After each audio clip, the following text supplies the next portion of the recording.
About streaming and to preview the match as well, we are joined here by evil genius Snoopeh and Xmithie from XDG. So guys, any big moments you guys know from streaming?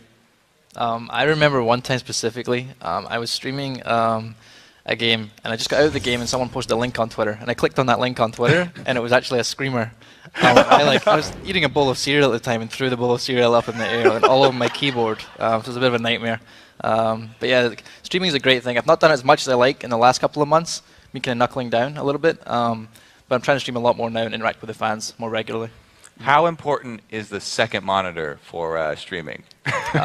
Like, you need a second monitor no matter what. Not only because if I remember streaming on one monitor, and I would basically alienate anyone else in the world but my fans during that entire time, because I would totally ignore Skype, totally ignore emails, totally ignore everything for an entire day. But you need it as well to make sure that you can interact with your fans. Like when they're on the chat on the second monitor, you can like see what they're saying all the time. One time specifically, I had my microphone muted for about an hour and a half. Didn't realize I had my microphone muted. And that's because I didn't have a second monitor. Yep. All right, Xmithie, what about you? How come we don't see you streaming at all? One of the biggest reasons that we're not streaming, mostly everyone at XDG, is our bandwidth is not that high to stream at all. Because like if someone's like video calling someone, everyone goes to like 300 ping when we play, so it's really bad. It's pretty rough for you guys. Hopefully you can get that sorted out in the future. We want to see you guys play in your games in solo queue. So you guys are playing second match of the day here. What are your thoughts coming into your match?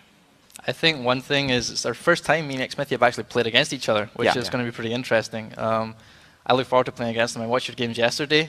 Some really aggro level 2. I remember that. Yeah, senior game day is like some aggro level 2 to 5. Yeah, so we're looking out for that. If the two of us just like clash in the middle or something like that, would be pretty funny. It's going to be a really good game, I hope.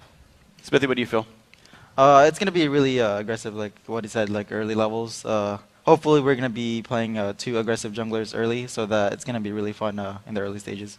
So speaking of clashing early, counter jungling definitely coming to mind. That's been very popular, especially with the EVE players yesterday. Xmithie, just returning to the jungle, how comfortable are you with counter jungling and people invading you and dealing with that sort of situation early?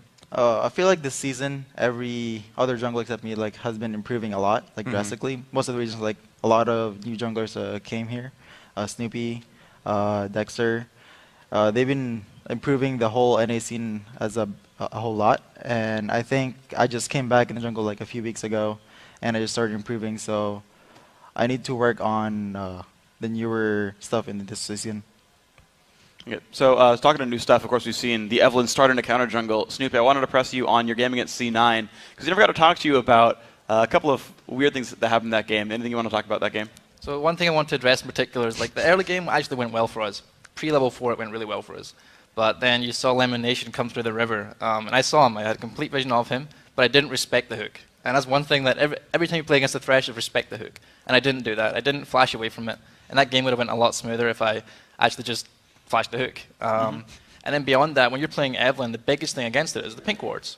And Cloud9 is one of the best teams at vision control. And you saw they had this defensive line in the river of pink wards that we could never really clear because it was always a risk to try and clear them with Evelynn, because they can just collapse on you instantly. And we saw that with Lemon Nation, we saw that with Meteos, and we saw it with Hai as well.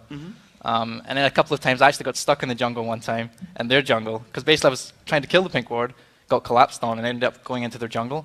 And I had to stay in their jungle the entire time, because if I ever went back out, I would at risk of dying and giving them like a free blue buff or something. Sure. And I couldn't recall as well, because if I recalled, then they would just go for dragon and we'd have no contest on the dragon. So it was a bit of an iffy situation. I think Scara tweeted the Metal Gear Solid tweet as well, brought that up. So it was a pretty interesting point in the game for me, that 1 minute just sitting in their jungle, basically. Yes, interesting. But you outsmarted the Cloud9 guard, so it worked out. You got away safely. You're good. All right, so let's talk about one of the other matches coming up today. The one actually right in front of us is going to be TSM versus Counterlogic Gaming. Big hype match. Smithy, we'll start with you. How do you feel about this game? It's pretty much just like an old matchup. Everyone wants to watch that. Like I remember all the MLG Anaheim game where everyone was so hyped. And it's pretty much just like going to be an intense match. Hopefully everyone likes it. Snoopeh? I think Dexter might outplay Odd One a little bit, but I'm more excited to see the bot lane, to be honest. I'm really looking forward to seeing the Rush Hour against X Special and Wild Turtle. I think as well it also kind of factors into this all-star talk that's on the internet, on Reddit right now, is who's going to go? Is it going to be X Special? Is it going to be Afro? And I think it's really interesting to see how that comes out in the bot lane. Yeah, that'll be fun. So, guys, we want to actually pick your brain on our Twitter question of the day today. We're asking everybody, which North American LCS pro would you want to watch stream and why? So, you guys, Xmithie, start with you. Who would you want to watch stream?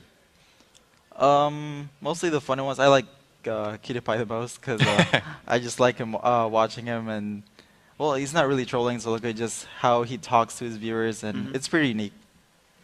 Yeah, I would have to say Cutie Pie is pretty funny to watch. Like not necessarily just for the play, he's like a great player as well, but just watching was like really entertaining, and some of the stuff he comes up with is just it's absolutely hilarious if you catch on to it. It's good. All right, 2 for Cutie Pie then. Yeah. He's racking up some good scores here. Thank you guys both for joining us now. And for you guys at home, you can send your answers to @LOL Esports and be sure to use the hashtag LCS. And then stay tuned to see if we read on air your 140 character gems later in the show. Gems like Tarek. Now, guys, before we go, we're going to take a quick break. When we come back, we're going to see Reginald and Team Solomid take on